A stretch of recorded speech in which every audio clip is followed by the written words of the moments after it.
Buongiorno, vorrei intervistarla. No, mi scusi, sto entrando in banca, poi il pranzo. Mi scusi, 2 parole per un'intervista? Mi spiace, sto uscendo dal negozio. Corro a preparare il pranzo. Ma è possibile? Stress per la pausa pranzo? Take it easy, bastano 15 euro. Il tuo business lunch è al Sunset. Un primo di mare, una bistecca con contorno e dessert per i più golosi da 15 euro con caffè e acqua inclusi. Nel piazzale San Gimigliano a Tortolì il tuo business lunch si chiama Sunset. Sunset Cocktail Bar and Restaurant. 15 euro per staccare davvero nella tua pausa pranzo. Piazza San Gimigliano Tortolì. Infoline 331 59 54 675. Seguici sui social. Sunset Lounge Bar.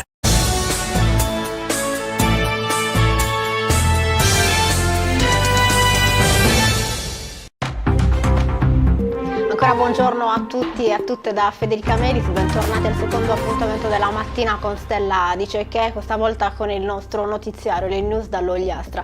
Partiamo subito con la visita istituzionale del comandante tenente di vascello Giovanni Stella, direttore marittimo di Cagliari, ieri al circomare di Arbatax. Qui è stato accolto dal comandante del porto Mattia Caniglia e da tutto il personale dell'ufficio circondariale marittimo. Stella ha espresso il proprio apprezzamento per il servizio svolto a favore degli utenti del mare sul territorio, rimarcando il ruolo determinante delle capitanerie di porto nella gestione dei compiti istituzionali nei porti nazionali. La visita è proseguita con un briefing del comandante Mattia Caniglia sulle peculiarità logistiche e infrastrutturali del porto di Arbatax e gli sviluppi recenti e futuri che caratterizzano il nostro porto. La visita si è poi conclusa con il confronto, con un proficuo incontro con il sindaco di Tortolì Marcello Ladu, durante la quale è stata rimarcata l'importanza dell'unione di intenti tra le amministrazioni per il bene comune della cittadinanza e il miglioramento dei servizi pubblici. Il direttore marittimo di Cagliari ha poi incontrato una delegazione dell'Associazione Nazionale Marinai d'Italia e una rappresentanza dei servizi tecnico-nautici del porto di Arbatax, affrontando temi come la gestione del porto e congratulandosi per la professionalità nella gestione delle complesse manovre di navi e galleggianti in forte incremento nell'ultimo biennio. Andiamo avanti restando su Tortolì. Brutto incidente nella tarda serata di ieri all'incrocio tra via Sicilia e via Sarrabus. Erano le 20 di ieri sera. Un'auto, una Ford Puma, non si è fermata allo stop, travolgendo così un Centauro che in quel momento transitava in via Sarrabus. A causa dell'impatto l'uomo, un turista di Varese in vacanza in zona, è stato sbalzato dal mezzo piombando rovinosamente sull'asfalto. L'uomo è stato subito soccorso da un'equipe della Croce Verde, ha riportato un trauma a una gamba. Sul posto sono intervenute in totale 2 ambulanze, la polizia, la finanza e i vigili del fuoco. Non è certo la prima volta purtroppo che in questa strada accadono incidenti di questo tipo, purtroppo all'ordine del giorno a causa di stop non rispettati e dell'alta velocità. Il Centauro, non ferito gravemente, è stato comunque trasportato all'ospedale Nostra Signora della Mercede di Lanusei, i rilievi a cura della Polizia di Stato.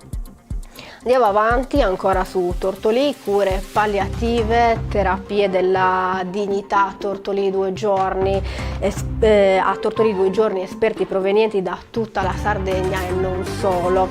Un'importante occasione di confronto tra esperti e professionisti sanitari per fare il punto sullo stato dell'arte delle cure palliative in Sardegna e in Italia. Si è concluso ieri il convegno organizzato dall'ASL Ogliastra, che si è tenuto alla Caritas di Tortolì. A fare gli onori di casa per l'azienda sociosanitaria Ogliastrina c'erano il direttore sanitario Francesco Loggias e i responsabili scientifici del convegno, la direttrice dei servizi sociosanitari Lorena Paola Urrai e il dottor Salvatore Sinatra, direttore della struttura complessa di cure palliative dell'ASL. La 2 giorni di lavori ha visto la partecipazione di alcuni tra i più importanti esperti della disciplina del panorama nazionale, come Gino Gobber, presidente della Società Italiana Cure Palliative, e Sebastiano Mercadante, direttore del centro riferimento delle cure palliative della regione Sicilia e del dipartimento oncologico della clinica La Maddalena di Palermo, considerato uno tra i più influenti palliativisti italiani. Davanti a una platea composta soprattutto da professionisti sanitari, le relazioni degli esperti sono servite per scattare una fotografia precisa sulla situazione italiana e sarda relativa alle terapie della dignità, così sono state definite dagli esperti. Sono stati 2 giorni che ci hanno dato l'opportunità di parlare di cure palliative a domicilio, sia a livello locale che a livello nazionale, ha spiegato il dottor Salvatore Sinatra. Quest'anno siamo riusciti a dare spazio anche a una sessione relativa agli aspetti psicologici. E proprio la parte relativa alla psicologia palliativa ha aperto i lavori nella giornata di mercoledì con gli interventi di Angela Quacquero, presidente dell'Ordine delle Psicologhe e degli Psicologi della Regione Sardegna, ed Emanuela Bilancetta, psicologa hospice ADI dell'ASL di Oristano. Sono stati tanti i temi toccati dai relatori, dalle esperienze sul campo in Sardegna al recente piano di potenziamento della rete di cure palliative della regione, passando per alcuni focus sulla gestione del dolore. Un importante convegno quello che si è tenuto a Tortolì nei giorni scorsi.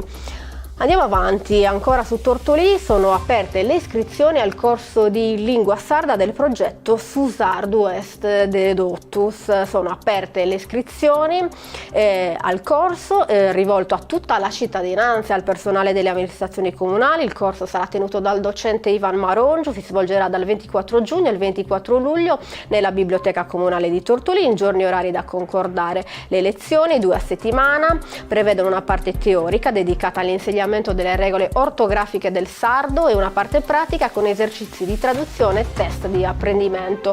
Il corso si focalizzerà sull'utilizzo del sardo nella comunicazione amministrativa, nella modulistica e nei rapporti con il pubblico. Per iscriversi è sufficiente inviare il modulo di iscrizione che si trova sul sito istituzionale del comune di Tortolì e inviarlo all'indirizzo limbasarda@comuneditortoli.it o telefonare al numero 329 87 03 515. Il corso di formazione è il primo dei 3 previsti dal programma di formazione dell'Ufficio della Lingua Sarda di Tortolì. Il secondo si terrà a settembre, sarà dedicato alla lettura sarda, in particolare ogliastrina, e sarà rivolto agli studenti. Il terzo corso di formazione tra ottobre e novembre fornirà gli strumenti e le competenze base di marketing e comunicazione pubblicitaria in lingua sarda e sarà rivolto ad associazioni, giovani, giornalisti e altri professionisti. Chiudiamo con un evento sabato 8, quindi domani e domenica 9 giugno, fa tappa a Baunei, la primavera nel cuore della Sardegna con Sagoua Baunesa, la rievocazione dell'antico matrimonio con tutte le fasi che lo caratterizzavano, il lavaggio di panni nell'antico lavatoio di Usuonu, tanta musica, balli, canti, piatti della tradizione culinaria baunese preparati tra i vicoli del centro storico. Insomma, l'amministrazione invita quindi in tanti a prendere parte alla rievocazione dell'antico matrimonio baunese, tanti eventi, il programma è ricco, sabato e domenica l'appuntamento è a Baunei con la tradizione. Per noi invece oggi è tutto, chiudiamo così il nostro notiziario, vi auguriamo buon fine settimana, grazie per averci seguito e come sempre grazie alla regia di Roberta Loi.